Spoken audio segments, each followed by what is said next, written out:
નમસ્કાર, હું છું વિક્રમ વકીલ અને તમે જોઈ રહ્યા છો હોટલાઇન ન્યૂઝ.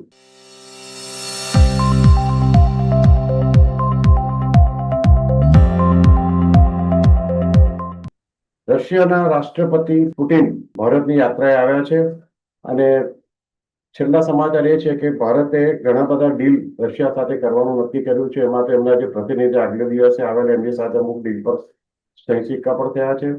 અને ખાસ તો આપણે મિલિટરી રીતે અને આર્થિક રીતે આપણને રશિયા સાથેના રિલેશનશીપથી શું ફાયદો થશે એ વિશે આજે આપણી સાથે વધુ વિસ્તારથી ચર્ચા કરશે જાણીતા પત્રકાર હિમાંશુભાઈ ભટ્ટ.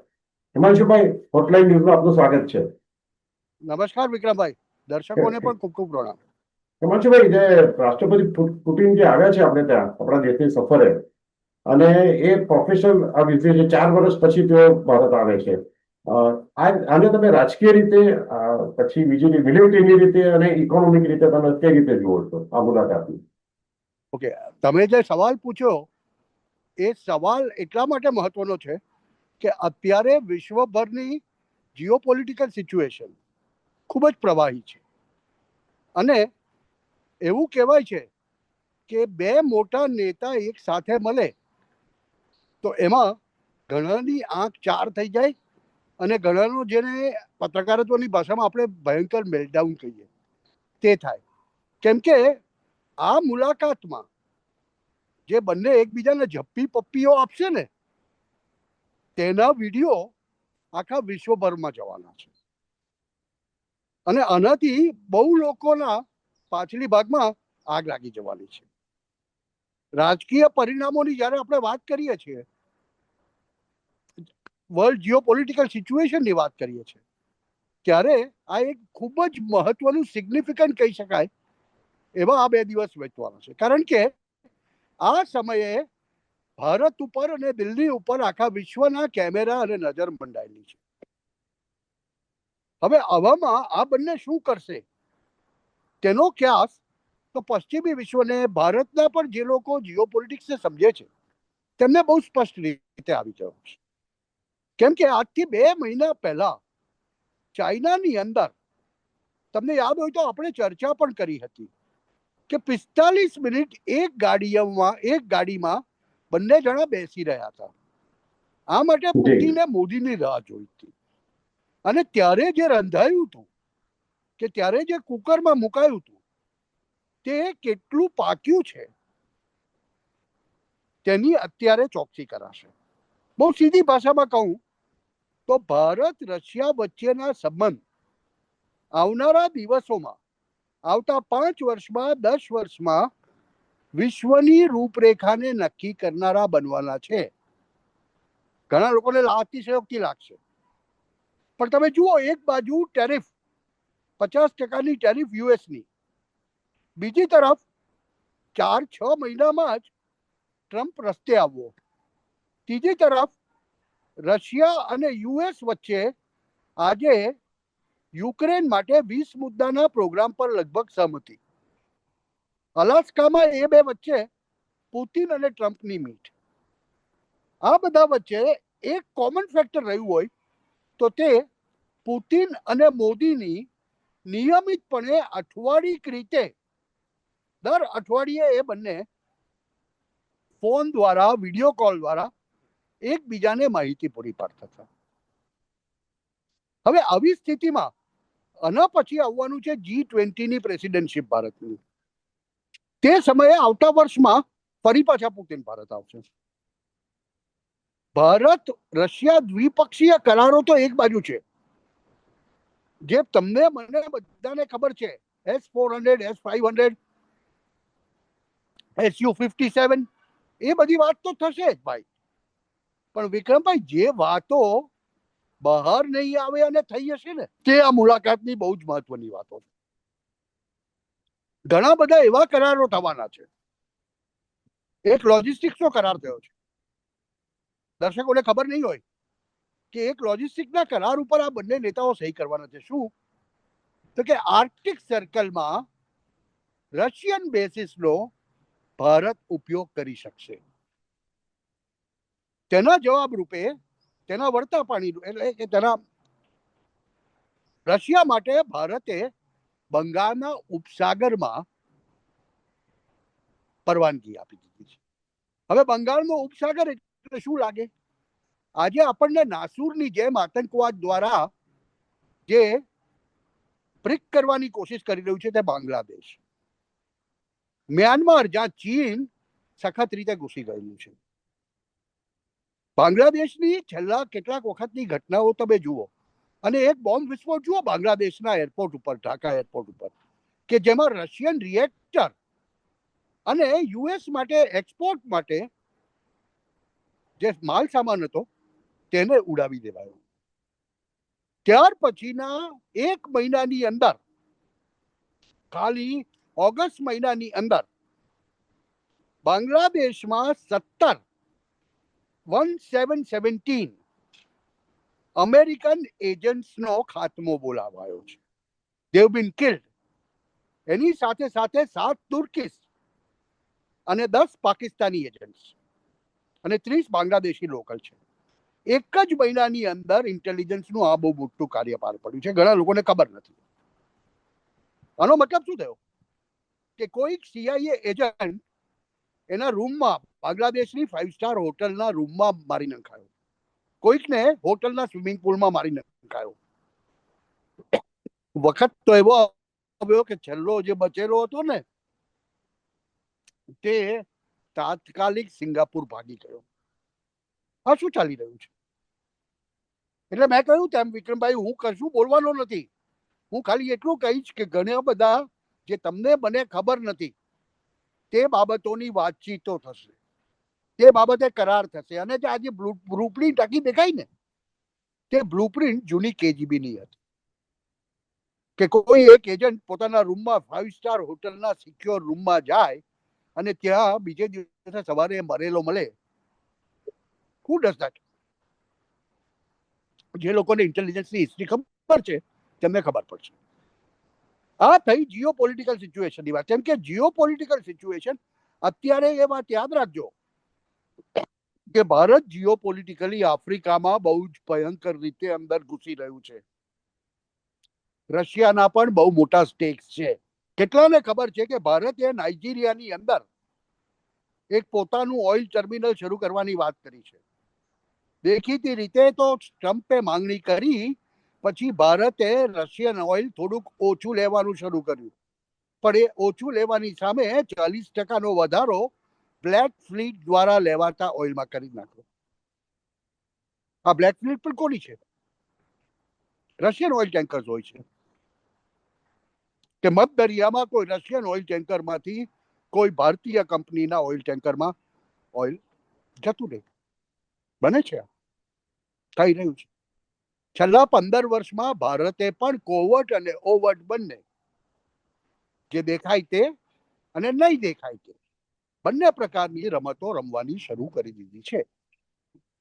અને આ બધું, આ તો એક પાસેરાની પહેલી પૂણી, જેને આપણે કહીએ ને, જીઓ પોલિટિકલ સિચ્યુએશનની સમજ આપવા માટે આ કહી રહ્યો છું. હકીકતમાં તો જીઓ પોલિટિક્સ એ વાતને ડિફાઇન કરશે. કેમ કે આ જે રશિયા યુક્રેન વચ્ચેના યુદ્ધની વાતો છે ને, જે 3 વર્ષથી ચાલુ છે, તેને બંધ કરવા માટે જે પીસ પ્લાન ટ્રમ્પે મૂક્યો છે, એના 20 મુદ્દા જે રશિયાએ માંગ્યા તે છે. એ કેટલાને ખબર છે કે જે 4 પ્રદેશો યુક્રેનના જેની ઉપર રશિયાએ કબજો કરી લીધો છે તે તેમના તેમ જ રહેવાના છે. રશિયાએ જીતી લીધેલો 25 થી 30% યુક્રેનનો ભાગ એમ જ રહેવાનો છે. રશિયા પાસે જ રહેવાનું છે, કેમ કે રશિયન સ્પીકિંગ લોકો છે. હવે ભારત અને આવા ભારત ક્યાં આવે તમે પૂછશો મને. ભારત અને રશિયા વચ્ચેના વ્યાપારિક સંબંધો અત્યારે ખાલી લોકો એવું માને છે કે આપણે યુદ્ધના હથિયારો એમની પાસે લઈએ છીએ અને આપણે બહુ મોટી માત્રામાં તેલ લઈએ છીએ. લોકોને તો ખબર જ છે કે આપણે કાચું તેલ લઈને એને રિફાઇન કરીને જુદી જુદી રીતે આખી દુનિયામાં વેચીએ છીએ.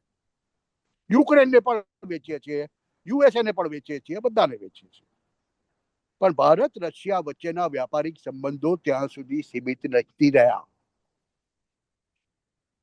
દર્શકોને હું 20, 30, 40 વર્ષ પાછળ લઈ જવા માંગીશ.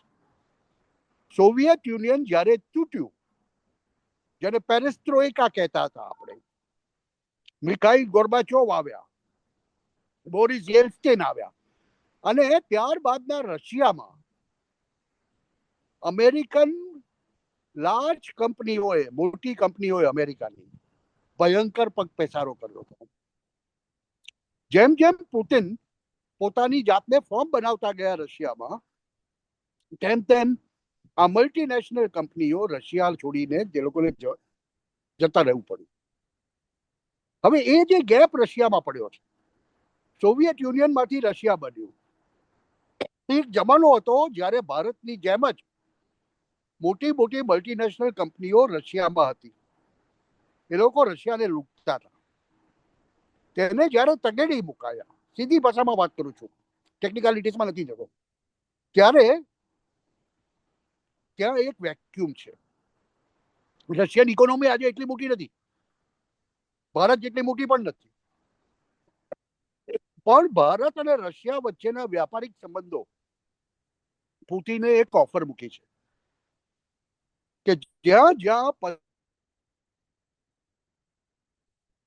પશ્ચિમી વિશ્વએ ત્યાં છોડી જવાનું કામ કર્યું છે અને રશિયાની અંદર જે ગેપ પડ્યા છે, એટલે સીધી ભાષામાં કહીએ તો મોટી કોઈ કંપનીઓ અમેરિકાની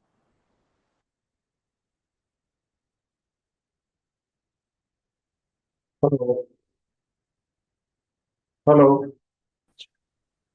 પછી એ કન્ઝ્યુમર ગુડ્સ હોય, પછી એ ટેક્સટાઇલ્સ હોય. હવે તમને સીધી વાત કહું વિક્રમભાઈ, સામાન્ય માણસની સમજવા જેવી વાત છે. અમેરિકાએ ભારતના ટેક્સટાઇલ્સ પર ટેરિફ લાવી. માની લો આપણો 50,000 કરોડનો માલ અટકી પડે, માની લો એક આંકડો મૂકીએ આપણે. આ 50,000 કરોડનો માલ ભારતીય પ્રોડ્યુસર પાસે તો તૈયાર છે, અને એ કઈ રીતે અમેરિકાના ઓર્ડર પર તૈયાર છે.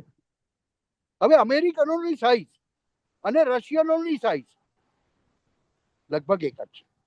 ભારત એ કપડા જાપાનને નહીં વેચી શકે, સમજો, કેમ કે અમેરિકન સાઈઝથી બનેલા કપડા જાપાનમાં નહીં ચાલે કે કોરિયામાં નહીં ચાલે, પણ અમેરિકન સાઈઝથી બનેલા કપડા કદ કાઠી એક જ હોવાને કારણે તમે રશિયામાં વેચી શકશો. ડાયવર્સિફિકેશન ઓફ ટ્રેડ, આ મેં ખાલી ટેક્સટાઇલની વાત કરી.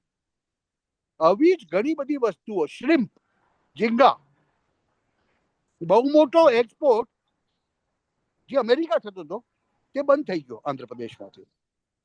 પણ આજે વસ્તુસ્થિતિ એ છે કે સેકન્ડ ક્વાર્ટરમાં ઝીંગાનો એક્સપોર્ટ હતો એના કરતા 40% વધ્યો છે.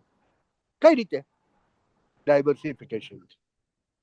એટલે ભારત રશિયા વચ્ચે એવું બધું ઘણું બધું રંધાઈ રહ્યું છે કે જે લોકોને ખબર નથી. એટલે આવનારા દિવસોમાં મને તો એ નવાઈ નહીં લાગે કે ભારત રશિયાના પુતિનની આ મુલાકાત પછી ભારતના ઇવન આઈટી પ્રોફેશનલ્સને, એટલે ભારતના સર્વિસ સેક્ટરને પોતાના પગ ફેલાવવાની રશિયામાં જગ્યા મળે. અને મજાની વાત એ છે કે રશિયા ઉપર એટલા બધા સેન્કશન છે કે રશિયા લગભગ વૈશ્વિક ઇકોનોમીથી બહાર છે, કેમ કે ડોલરમાં તે પેમેન્ટ કરી શકતા નથી. ભારત રશિયા વચ્ચે જે પણ વેપાર થાય છે તે રૂબલમાં થાય છે. એટલે આપણે વેસ્ટર્ન કન્ટ્રીઝને નહીં જણાવવું હોય કે ભાઈ આટલું અમે રશિયામાં વેચીએ તો તે થઈ શકશે. બીજી વાત, સિમ્પલ વસ્તુ, જ્યારે આપણે ઇકોનોમિક્સ સમજીએ, સીધી સાદી અર્થનીતિ સમજીએ, તો એ સમજ પડે છે કે ભારત દાખલા તરીકે 1 કરોડ રૂપિયાનો વેપાર રશિયા સાથે કરે છે. ભારત પેમેન્ટ રશિયાને રૂપિયામાં આપે. હવે રશિયામાં તો રૂપિયા ચાલતા નથી, તો ભારત 50,000 બેરલ તેલ લે એનું પેમેન્ટ રૂપિયામાં કરે. રશિયામાં તો રૂપિયા ચાલતા નથી. રશિયા કે અમારી પાસે બહુ બધા રૂપિયા ભેગા થઈ ગયા છે, શું કરવું? તો ભારતમાં એ રૂપિયાને રશિયા ઇન્વેસ્ટ કરે છે, ભારતીય શેર બજારમાં ઇન્વેસ્ટ કરશે. હવે એ પહેલા તમને નવાઈ લાગશે, ભારતના 40 યાર્ડ પર શિપયાર્ડ્સ પર રશિયન સરકારે ભારતને રશિયાના નાના મોટા 40 શિપ્સ બનાવવાનો ઓર્ડર આપ્યો છે. હવે એનું પેમેન્ટ જે ભારતે રશિયા પાસેથી તેલ ખરીદ્યું તે માટે જે કર્યું છે ને, તે જ પૈસાને પુનઃ ભારતના અર્થતંત્રમાં નિવેશ થાય છે. એટલે ભારતીય દ્રષ્ટિકોણથી આપણે જ્યારે જોઈએ ત્યારે ભારત અને રશિયા વચ્ચેની આ સમજૂતી, આ ડીલ, પુતિન અને મોદીની ઝપ્પી ભારત માટે તો બહુ મોટી વિન વિન છે. હવે આનાથી યુએસએના પશ્ચિમ યુરોપના પેટમાં ભયંકર ફાળ પડે છે. આ વસ્તુ સમજજો તમે. કેમ કે ભારતને જો 100 ફાઇટર વિમાન જોઈતા હોય, ભારત F-35 નહીં લે, ભારત 36 રફાલ લે અને બાકીના Su-57 લે, તો સૌથી મોટો ફાયદો કોને થવાનો? રશિયાનો. S-400 જેના વધુ 5 મશીનો જોઈન્ટ પ્રોડક્શનની વાત ચાલે છે. ભારતમાં જોઈન્ટ પ્રોડક્શન થશે. બ્રહ્મોસ જેનાથી આખી દુનિયા ડરે છે આજે. આ બ્રહ્મોસ શું છે? મોસ્કો અને બ્રહ્મપુત્ર. ભારત મોસ્કો, બ્રહ્મોસ, નામ પરથી ખબર પડી જવી જોઈએ. તો આવી રીતે ભારત અને રશિયા વચ્ચેની જે ફ્રેન્ડશિપ છે ને, તે ભાષાના તફાવતને કારણે, જો આપણે ત્યાં લોકો રશિયન નથી જાણતા બધા, આને કારણે રશિયામાં અંગ્રેજીનું ચલણ ખૂબ ઓછું છે. બરાબર. યસ. અંગ્રેજી મનસુખભાઈ, આપણે ટૂંકમાં આપણી જે એક વાત કમિંગ અપ કરતા એવું કહી શકાય કે પુતિનની જે આ ભારત મુલાકાત છે એનાથી દ્વિપક્ષીય ફાયદો થવાનો છે. આપણને પણ ફાયદો થશે, રશિયાને પણ થશે, અને બીજી રીતે આપણે જે અમેરિકા ટ્રમ્પે જે ટેરિફને નાટક કર્યું છે એમાંથી પણ આપણે મુક્ત થઈશું. અને એ સિવાય પણ જે તમે જણાવ્યા બીજા બધા અઢળક ફાયદા આર્થિક અને મિલિટરી વિશે, એ તો થવાના જ છે. હિમાંશુભાઈ, તમે આજે અમારી સાથે જોડાયા બદલ આપનો ખૂબ ખૂબ આભાર. Thank you very much. નમસ્કાર. આવા પ્રકારના વિડીયો તમને જોવા ગમતા હોય તો હોટલાઇન ન્યૂઝ ચેનલને લાઇક, શેર અને સબસ્ક્રાઇબ કરો.